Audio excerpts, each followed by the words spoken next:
Welcome back to Beagle Eye Visions. This is episode 31 on the DHR factor. The DHR factor is denial, harassment, and ridicule. So this should prove to be a very solid episode. I'm still in the, where was I at this episode? I think it was the robotics factory. Still roaming around, the General Atomics. Don't know where I'm going from here, just gonna keep roaming around, killing creatures, getting knowledge. Yeah, so here we go.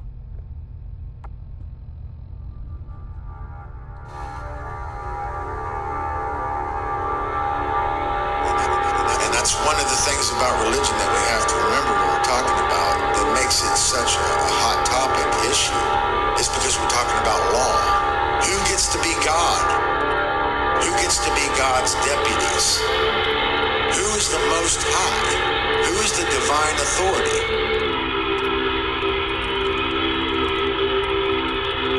It's all about the claim to the Most High. The only way that somebody can be higher than us is if we give away our power. Because there's nobody, we're all equal. But we're not equal in our knowledge, so ultimately I think it does have to be a hierarchy, but it has to be a cooperative hierarchy like a bee colony. It's about what our value system is, what we care about.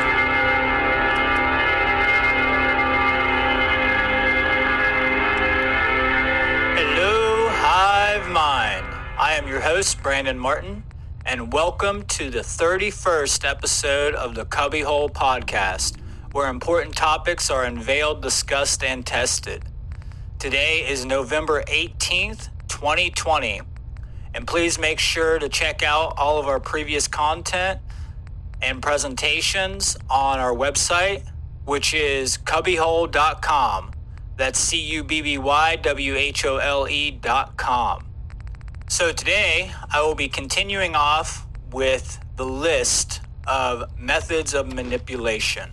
We are going to be starting from food and medicine and working through the illusion of time, and then the DHR factor. So I left off on the last show, which was episode 29, on food and medicine, and how we are being warred against with our food and our medical system. It is very nice to see that so many people are taking an interest in their own well-being, that being mentally and physically, when it comes to what they are putting into their own body. Because we do have to recognize that it's not just the control of the mass media that is a big issue. Mind control works on multiple levels, and one way it works is by weakening the immune system by putting in poisons and toxins into our bodies, which affect how our minds process information. It affects how our body creates the proper chemicals that are needed to have healthy emotions and have healthy behavior. So it directly is correlated to how our brains are functioning, either in a healthy manner or in a diseased manner. And that word disease, if we break it down, it is dis-ease. To not be at ease. So our body is in chaos. It is not at ease because we are putting it through stress and trauma by constantly overloading our system with GMOs, pesticides, hormone-enhanced meats, and all kinds of other toxic foods that we have out on the market, which is detrimental to the overall strength that an individual needs to stay in a healthy modality of self-defense against the current tyranny that we are facing. The food tyranny, the medical tyranny, the information tyranny. And as the philosopher and physician Hippocrates said, "Let thy food be thy medicine, and thy medicine be thy food." And this is something that we really need to understand fully and implement into our own lives, is taking responsibility for what we are putting into our bodies. And, we have to be careful because you can't just go and start, buying vegetables without looking into how they are grown, because that's what we really want. We want the freshest and most nutritional foods that we can have access to. And that means that we need to stay away from processed foods, things that are coming out of the fast food industry, and just this overall corrupt production system that we have on the market. So we do need to be careful and consciously recognize that you could go eat all the vegetables you want, but if they're not grown organically, if they're not being grown with the lack of toxic pesticides and things like this, then it's going to affect us negatively.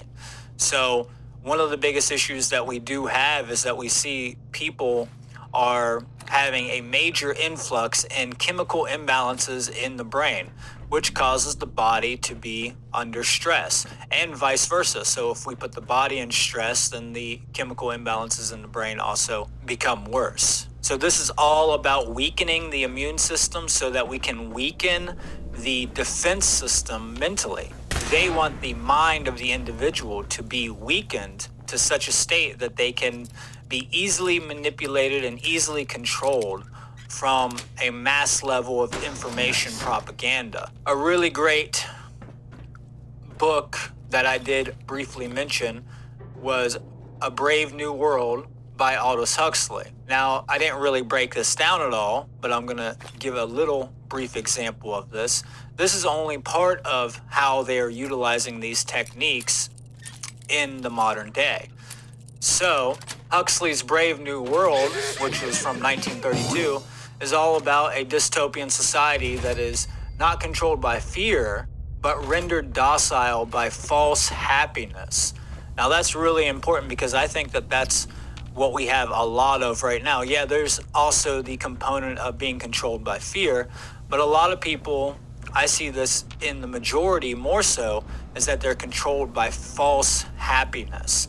Now, what is false happiness? How can we distinguish the difference between real happiness and false happiness? Because as we know, people can be happy doing the most violent behaviors to other people. With a condition of psychopathy, we know that a psychopathic individual may or may not, it is true that they may not also experience this, but for the most part, they experience pleasure from what they are doing. So when we look at the idea of the pursuit for happiness, we need to understand that that terminology is very ambiguous, and it can lead us into a moral relativistic mindset, where as long as you're getting yours and you are happy, it doesn't matter what you do upon other people. This is what I would define as false happiness, because it is a selfish happiness. It's not holistic happiness. Let's use that. We're going to call true happiness holistic happiness, where we do not violate other individuals to gain our pleasure, to gain our sense of happiness. And this is one of the biggest issues that we see going on. So what I'm saying here is that the false happiness, which I would refer to as hedonism, it's the perversion of true happiness. It's where we are completely egoally attached and obsessed with doing things that bring us our pleasure chemicals from our brain that makes us feel good, being that of endorphins or dopamine or oxytocin. These would be the three primary chemicals that we are getting when we are adding a metric of what happiness really is. And the occult ruling class that seek to make sure that we remain docile while they usurp our liberties know exactly how to make sure that these pleasure chemicals are activated in our brain. And if our brain is malfunctioning, then obviously these chemicals can be produced from an experience where it would not normally produce these chemicals, giving us a false sense of happiness.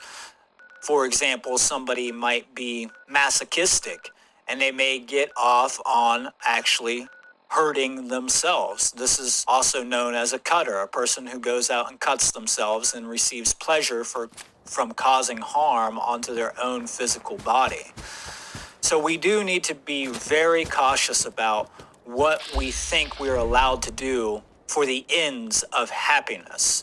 If our means are not fully justified, then the ends are not justified whatsoever. So in A Brave New World, the mantra of the society is summed up as everybody's happy now, so slavery is just fine. And we see this so prevalent in today's society. Everybody is just fine to conform with the trends and the normality of this violent state of existence that we are currently living in. So the society of A Brave New World combines two central modes of control. First, widespread use of pleasure-inducing pharmaceuticals. Now, this is something we are currently seeing and have been seeing for a long period of time. We are under a pharmaceutical biological war. And this is really the war of consciousness, because this is all about controlling the mind. This is all about making sure that we are dumbed down or weakened so that we are easily hypnotized or manipulated. In A Brave New World, this primary substance that they use is soma. Now, there are many allegories about this. One of my favorite is Equilibrium, which is an amazing Freemasonic movie that we will be breaking down in the future.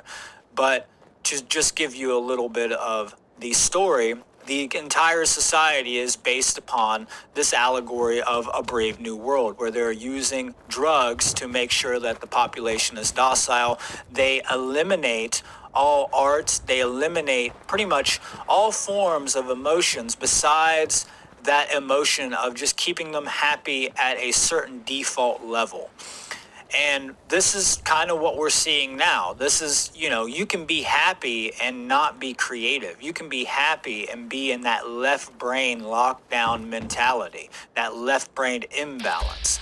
And what we are trying to do is obviously battle against that. And in this book, A Brave New World, the second means of controlling the population is through hypnotic media propaganda. So not only are they controlling this population through a pharmaceutical methodology, but also a media methodology, which is something that we spoke about on episode 29, about the control of the mass media. So I just wanted to add this in, especially for people who have never read this book, that they should definitely read this book and also watch that movie Equilibrium. Now, there's a few other shows that I've run across that give a good example of this. One of my favorites is Doctor Who. On one of the episodes, there's an entire society that's based off of pharmaceutical control, in which you can go down to these lower levels, and you can go to your pharmacist and get these substances very easily. And it just makes everybody accept this complete dystopia that they're living in. And it's interesting because the dystopia could be very slick and very clean and very organized, right? It could look and function exactly the way it should be. It doesn't have to be, trash in the streets and, all this crime taking place. It could be ostensibly a utopia, being it looks like it's a well-functioning society, but when you start to dig deeper into the mechanics and into the emotional states of that society, especially when it comes to the behaviors being produced by the individuals and how much control is in that society, we see that it's not this glamorous utopia that we think of it as. Often dystopia is confused with utopia, and we find this in all kinds of stories, and I see it today. A lot of people think that this is the most perfect system that has ever existed. Democracy, the savior of all man, right? This idea that authority is always here to save all of us from all of our issues that we are facing. And this is part of the problem. I mean, authority is a disease masquerading as its own cure. It wants to convince you that it will cure itself as long as you believe in it and constantly conform and obey it. So Aldous Huxley said, a really efficient totalitarian state would be one in which the all-powerful executive political bosses and their army managers control a population of slaves who do not have to be coerced because they love their servitude. Now this is what I'm talking about. Convincing the individual to love his servitude. That's what this is all about. And one way they do this is through pharmaceutical warfare, and they also do it through the foods that we are ingesting into our body. So food and medicine is one of the heavy hitters when it comes to the control of a society. If you can control the means of production and distribution, that's one means of control over that society to create slaves. Another thing to control is how those things are being produced, what they are being produced with, and how they affect the body and how they affect the behaviors of the individuals. A highly informative documentary that I would recommend is called Generation RX. So I would recommend that you go and watch this film. It is about pharmaceutical control. Another documentary that I would recommend is Forks Over Knives. Now, warning, this film could save your life if you actually take the information and utilize it. One more that I could say is pretty crucial to what we're talking about is the magic pill. So these all pertain to the subject of control through food and medicine. There's plenty of documentaries out there that people can look into, but those are the ones that I would recommend. There's a few more that I'll give in the future because we will be opening food and health up in a discussion between me and Nate, I'm sure, in the future. But what I'm pretty much saying here is that we have a very technical and highly adaptive way of keeping people at a specific level of consciousness for a specific agenda. So these individuals that are in control of what is going on in today's world, they know exactly how to maintain a certain level of consciousness in the population by approaching the population with these techniques of mind control. Another thing to be very clear about is that some of these substances make people not feel anything at all, which can be very, very devastating and very dangerous. So it's not always about triggering an individual to feel something. Sometimes it's about the lack of feeling that they want to trigger. They want to make sure that an individual is... I knew I was onto something big and thought I'd see what a trader would pay if I found it. I had no idea that the Institute would be after any of this. And now the whole town is in trouble. I know you told me not to worry, but I just know that the town is going to vote to throw us out, or worse. I wasn't lying when I said I didn't have the data, despite what Mr. Owens and his cronies think. That's why I have to go back in. I know the key is in there. I just need to put the pieces together. It's something with that professor. If I can find it, maybe I can give the Institute what they want, and they'll just leave us alone.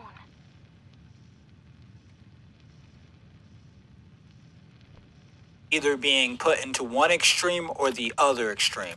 An over extreme of emotions which they do not know how to handle, or the other extreme of no emotions where nothing matters, and it's an artificially induced state of apathy, you could say. A lot of people are afraid of their own emotions, but we are meant to feel certain emotions, and this is because our emotions are our compass. They are our spirit guide in a way. They guide us to letting us know what a correct action is compared to a wrong action, especially when they are functioning properly. They are a crucial part of who we are, and we should never seek to marginalize our emotions. We need to understand what our emotions are telling us, listen to them, discern whether they are legitimate, are they being triggered from something real and authentic? Are they an authentic emotion, or are they artificially induced through things like pharmaceuticals or mass manipulation or programming or any of these other methodologies for keeping people down? I mean, anything that gets us on the slippery slope of numbing our emotions out is going to lead us into robot thinking, just left brain thinking. And it's going to make us robotic in our ways that we express ourselves in the world. The way that I look at pretty much all pharmaceuticals is that they all are demon drugs. And I mean, it's interesting because even their names, like Prozac, sounds like a demonic entity or a name of, or a title of some kind of demon entity, right? I mean, just think about it. Most of these names of these drugs just sound like they're there to parasitically consume off of you and destroy all your hopes and all your dreams and all your natural emotional expressions, especially SSRIs. Anything that messes with serotonin levels is something I would be very, very highly cautious with. And, I think anything that does brain damage at the level that SSRIs does should not be on the market at all. These things are so dangerous. And I know this, from personal experience with people that use these SSRIs very regularly, and you can see this. So I'm going to go ahead and move on to the next method of manipulation, which is called the illusion of time. Now this one, you're going to have to use your imagination or visualization to really understand the concept that I'm trying to lay out for you. So the way that most people think of time is in physical terms. For an example of this, we can look at some phrases we use. One is I am spending time, and then the other is I don't have enough time. So what is taking place here is the quantification of time itself, and it is being associated as a physical property or physical thing. And we can see this especially in the way that we measure our astronomical bodies and their movements. So time is associated physically with these astronomical bodies and their progression and their movements. And then it gets equated with money. We hear the phrase time is money, which I believe goes all the way back to the 15th century to a quote in the Discourse of Usury. And then I believe Benjamin Franklin was the first person that we have on record using time is money. I believe he was producing either a speech or an essay to the tradesmen around the late 1740s, I believe, maybe 1748. I could be mistaken about that. But the point is that we have become egoly identified with time as a physical thing. I personally have used the phrase, if you don't take the time, you won't have the time. Now, this is slightly true. If you don't take your time, then you won't have the time to actually do anything. But this also associates it with a physical thing. It associates it with physical properties. In truth, there is only one time, and that is the present moment of now. Now, I would recommend Eckhart Tolle on this subject with his book, The Power of Now. But here's a quote from Alan Watts. We are living in a culture entirely hypnotized by illusion of time, in which the so-called present moment is felt as nothing but an infinitesimal hairline between an all-powerful causative past and absorbing important future. We have no present. Our consciousness is almost completely preoccupied with memory and expectation. Now that is very important to understand, that our consciousness is so occupied with the ideas of what has happened in the past, with our memories, and then what could happen or what we want to happen in the future with our expectations of what will occur. We do not realize that there never was, is, nor will be any other experience than the present experience. We are therefore out of touch with reality because we do not understand the present moment of now. There is really only one experience to be had, and that is the present moment of now. And this is programmed into our unconscious mind. We believe that the next moment must be more important than this one. But then we miss out on our whole life with this type of expectation. So Eckhart Tolle wisely said, life consists entirely of the present moment. And I wholeheartedly agree. This illusion of time keeps us in an endlessly repeating cycle where we never think that anything changes truly, because it is always going back to the same thing over and over and over. Groundhog's Day is a great example of this, just off the top of my mind. I think that's a great movie to watch when we're thinking about these heady concepts here. So, without spending too much time on this one, we're going to move on to the next method of manipulation, which is the DHR factor. Now, DHR stands for denial, harassment, and ridicule. So the first one is denial. Now, this especially happens when it comes to people not wanting to look at negative information. They go into denial. They reject that information. They ignore that information. They put their heads in the sand and their rear ends up in the air. This reminds me of the three monkeys: hear no evil, see no evil, speak no evil. And definitely very heavily amplified in the New Age communities and movement, where any kind of negative information about what's going on in our society is pushed to the side because all they want to do is feel good. So just go back to what I was talking about when it comes to happiness and hedonism. Hedonism leads us to moral relativity, and vice versa. Moral relativity leads us to hedonism. So we have to be very careful when it comes to this, because we will end up apathetic towards very crucial things and scenarios that are going on in our world and within ourselves, and we will go straight into denial. We will blind ourselves. We will willingly put the blindfold over our own eyes so that we do not have to see the truth. We cannot create any type of change if we continue to persist in our recalcitrant behavior towards the truth or that information. And we have to look at the negative information to understand how to solve why the negative is ruling our world. We have to look at these things. We cannot ignore the negative. If we ignore the negative, we ensure that we get more negative, because we're not solving that issue. We're not getting to the causality of what's creating that effect into physical reality.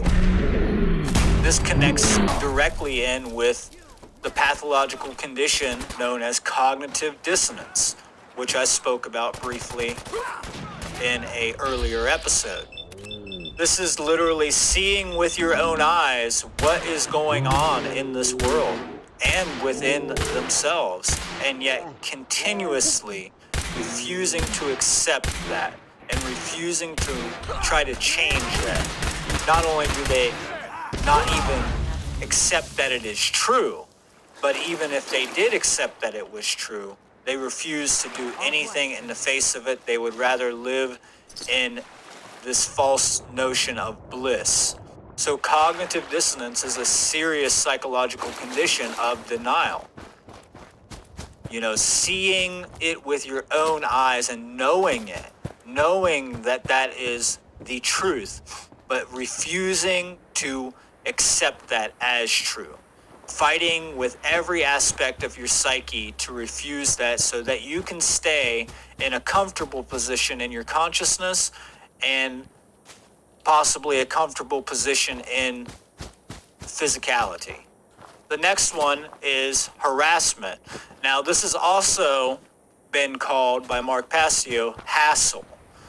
So the H represents harassment to me and hassle.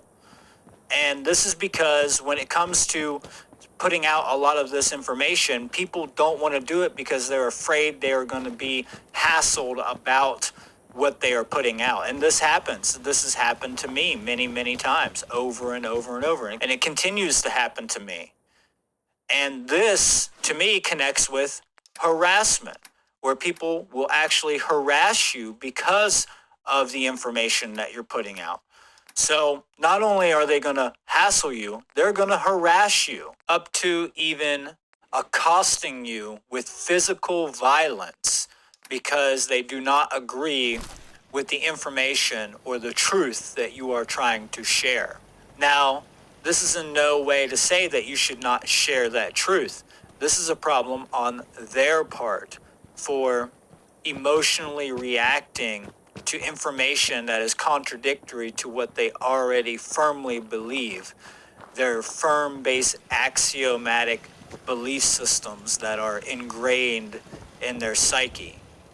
So a lot of people see these issues when speaking this type of information.